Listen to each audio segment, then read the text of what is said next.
Hey, accidentals.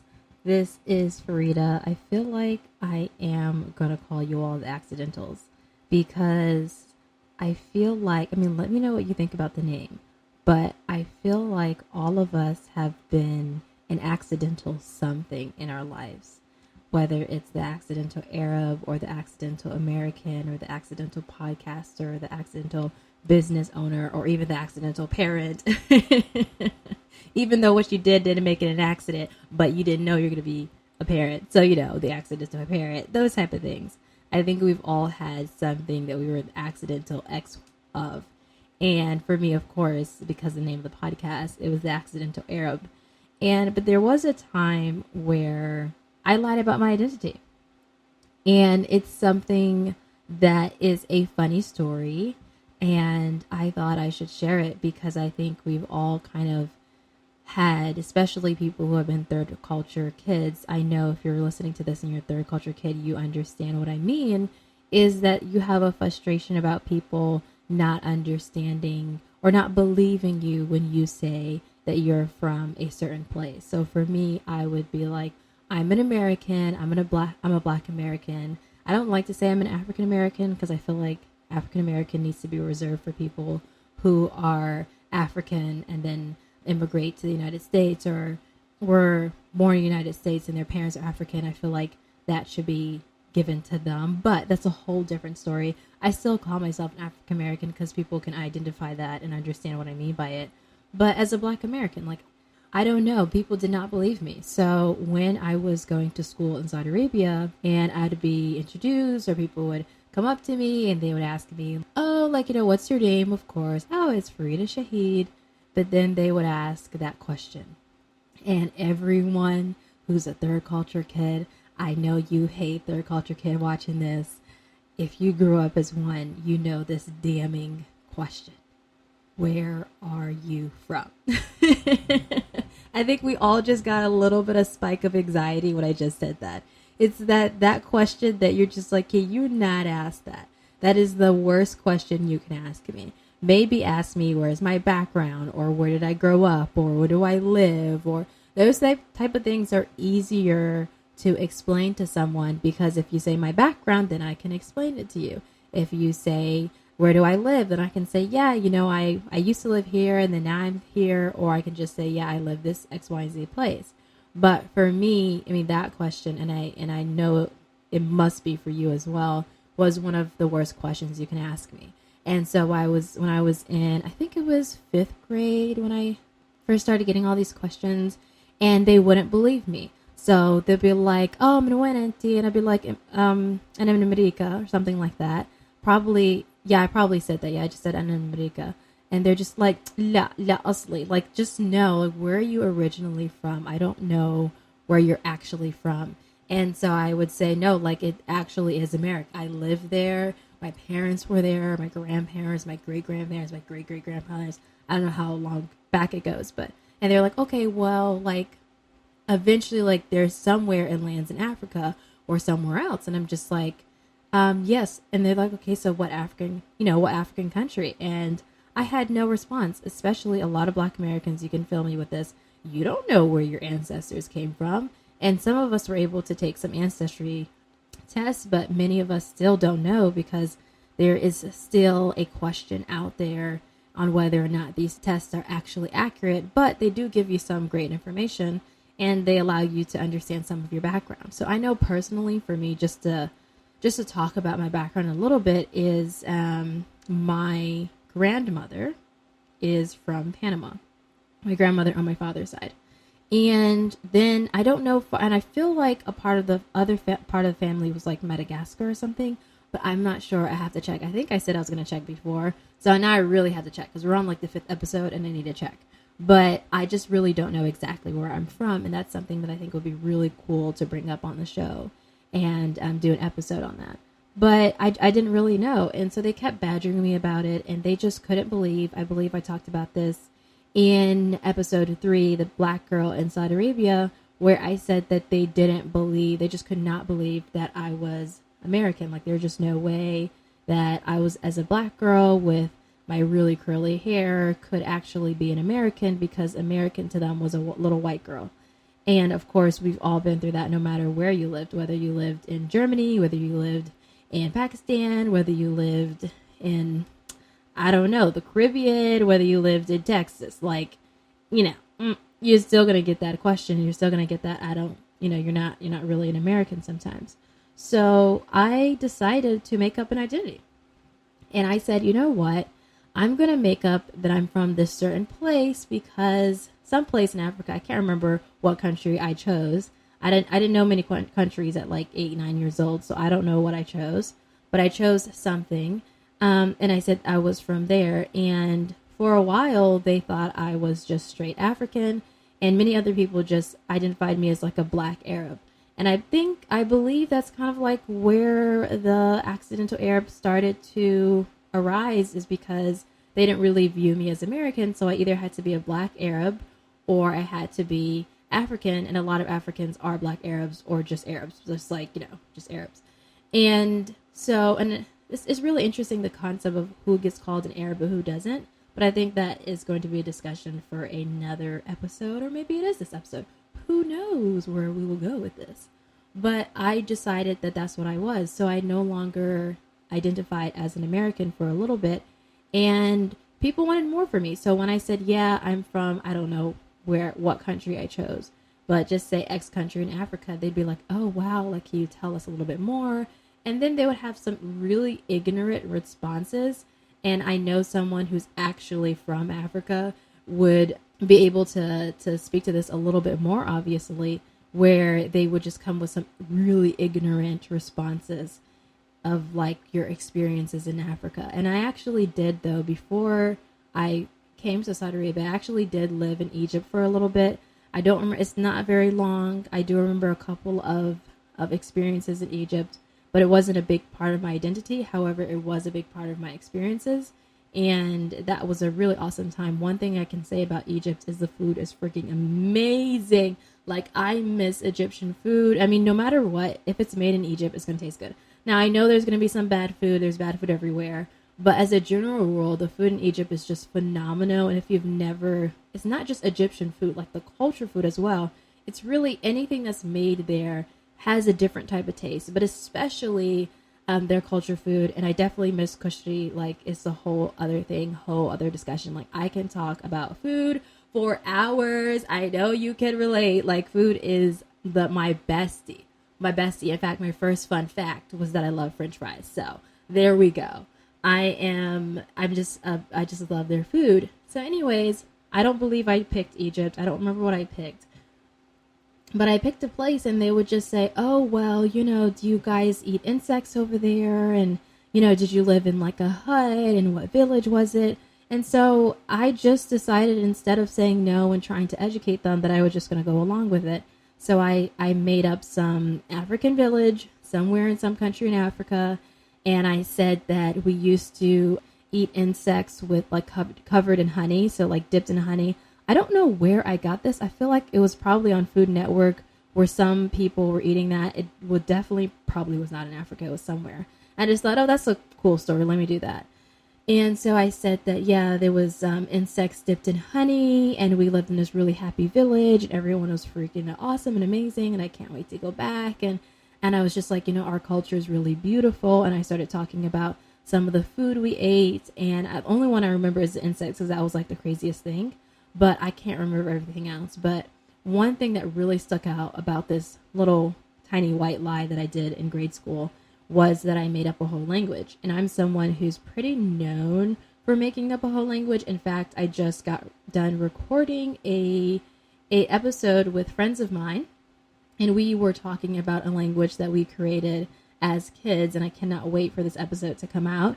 It's with my dear friends, Daria and Sakina. They're sisters, and we made up a language. So I was very known for making up languages. And so I thought it would be really fun to make up some African language.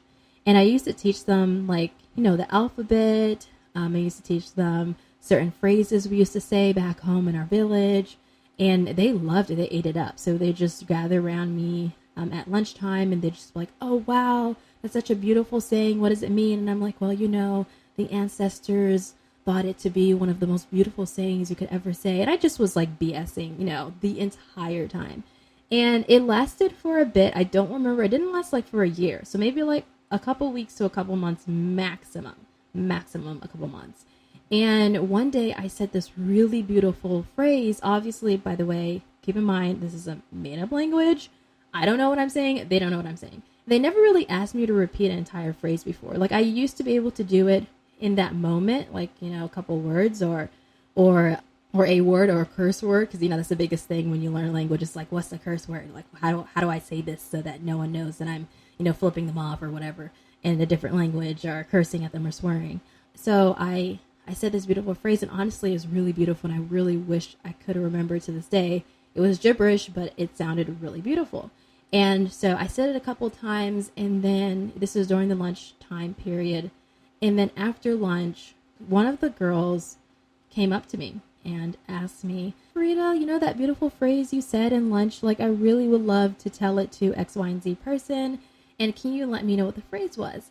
And I could not remember for the life of me what I said. Now I could have made up something, but I just, in that moment, I kind of froze because I don't think anyone has asked me to say it again after a while. Like usually it was in that moment. I didn't get someone to come back after a couple hours saying, hey, can you tell me again? And I just kind of confessed. I was like, you know what, y'all, it was a joke. And I was making up this language. I was making up this country. I was making, not the country, but I was making up a village because I didn't know any village name. I just made some name up.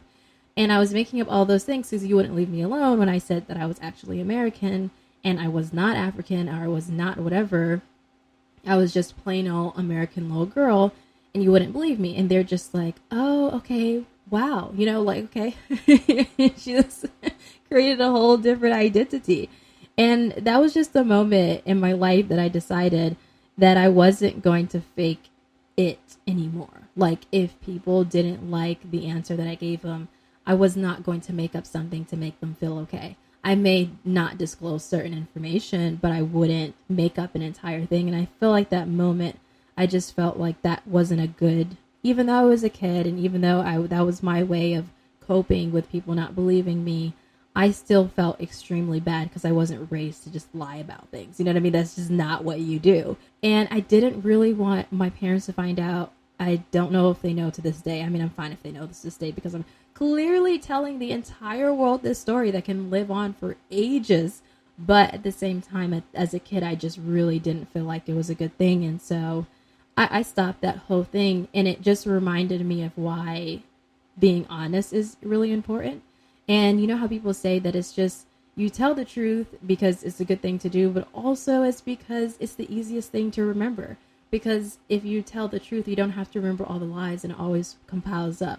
And so for me, I believe that was a moment that I unintentionally made a promise to myself to always be myself and to never really act out someone else's life and someone else's dreams. And I was just always going to be unapologetically me. And that really taught me a lot, honestly, about myself and a lot about how people cope in general. And so from that moment forward, I said, I'm a Black American. And I had some people mistake me as an Arab. And I kind of left it alone. I think I felt really a part of the Arab culture because that's what I remembered the most. I believe that your formative years really, really inform, obviously, because it's called your formative years, really is it can allows you to see how someone operates and why someone operates in a particular way. I definitely, because I grew up around Arabs, I have certain things that I do that I don't notice, and I can't even pinpoint it sometimes. I did in the last episode I talked about some random guy in college like coming up to me saying like are you Arab? Are you from Saudi Arabia? Like in particular, he said Saudi. He didn't say, are you Arab? He was like, are you from Saudi? You walk and talk in the way that you do things is like a Saudi woman. And I said in the last episode, and I'm going to say it again. I really wish that I took the time to listen and see what he meant by that, because that was an awesome moment. Like my class could have waited, and your identity is extremely important. And so if you're listening to this and you haven't accepted who you are, I really do hope that you can. And it is my goal throughout the rest of these my chit chats with you is that we we are able to accept ourselves as we are and to celebrate who we are in this world, because it's extremely important. And I am so proud to be Black. And I put on my Instagram account, if you're not following me on Instagram, follow me on Instagram. Little advertisement for myself there. But this is a way that you can connect with me. So anyone who usually follows me on Instagram, I don't know how long I'm going to be able to keep this up, y'all, but I work to send everyone a voice message. If I have not sent you a voice message, just message me on Instagram and say, hey, I listened to your podcast. You have not sent me a voice message. You lied. Make me a voice message right now. No, don't say that. But but I definitely will, because that's something that I love to do. But anyways, back off the tangent. On my Instagram page, I said, there was like a quote and it says, where are you from? And I said, I'm Black. And I feel like that's the most truest statement ever, because I am Black. And that is my truest and most deep sense of identity, because I can never wash that away. Even if I were to do something and my skin was lighter or whatever, when I never would do that, inshallah. And inshallah means God willing, by the way, if anyone who does not know. I would not do that to my skin. But even if I did, I still would always be Black, as I have features that are Black, and internally I'm Black. And that has been my identity forever. And just like I can't wash away being an accidental Arab, I can't wash away being Black, even more so than that. And I'm really proud of where I am today. And I'm proud that I'm able to make a podcast like this and to interview people who've had the similar experiences, and to talk to you all who you may be a third culture child, you may not be, right? You may have grown up that way or maybe not. And some people said, hey, third culture child does not like, I'm for fourth culture, or fifth culture, sixth culture child. I think there's a little tongue twister right there. But because, you grew up in so many different cultures, it's not just one culture or two cultures that you identify with, is a couple of them, because as a kid you grew up in maybe 5 or 6 different places for your formative years, and that is 100% valid as well. And a lot of who we are and how we identify comes with what we were raised around, not just who we are ethnically, right? So I'm always going to be Black, and I'm going to always have a part of me that has a soft side for my Arab experiences. I believe it is extremely important that we all understand that, and that we embrace ourselves. And I told that little story because a lot of us right now are lying about something within us. A lot of us are conforming to what other people think that we should be. And when we get questioned about who we truly are, we change under pressure and make up stories about ourselves that are not true just to fit into where we are and where they want us to be. This is a call for all of us to not do that, because you deserve more than that. I'm getting a little emotional, but you deserve a little more than that, a lot more than that, a whole lot more than that. And if you are caving under pressure because someone wants you to be something that you're not, then don't ever cave. Don't make up a language. Don't make up a language that they can digest. Don't create a space that they want you to be in. And don't lie about who you truly are. Because at the end of the day, that we all are going to pass away. None of us are getting out of this alive. It is important for all of us to live our days in a way that is authentic to us. So I don't want you to lie about your identity. I don't want you to lie about what your purpose is. I don't want you to lie about your dreams. I want you to go for it. I'm saying this as someone who is doing everything I can to go for my dreams. If you know what I do professionally, you know that my main goal, my mission, is to make sure that more kids are protected online, that more parents understand how to protect their kids online, whether it's gaming, social media, just the general online safety. But you also know that I'm really, really an advocate for culture and language. This is why I'm doing this whole podcast, because I've realized that even though I told that little lie in grade school, it was a little promise to myself to never do that again. And this podcast is the biggest promise to myself and to you and to the world that I'm not going to do that again for myself, because I kind of lost my way a bit. And I kind of lost my way a bit after leaving Saudi Arabia, because I had a lot of traumatic experiences and I didn't want to talk about them. And I was extremely upset. I didn't want to learn Arabic. I didn't want to hear Arabic. I wanted to kind of just let that be. And it just recently, I realized how much it means to me to be able to speak the language that I grew up with and to be myself and to never compromise and to have fun online and dance and listen to the music that I want to listen to and make change in the way that I believe is best. And so this is my promise to you that that's what I'm going to continue to do. And I believe that this episode should be a promise to yourself that you will too. Don't create a story that's not your own. Live your own story. You're the most powerful person in your own story. Don't ever let someone take your power away. Don't let yourself take your own power away, because we do that so very often that we silence ourselves. So let's not silence ourselves. Thank you so much for listening to The Accidental Arab.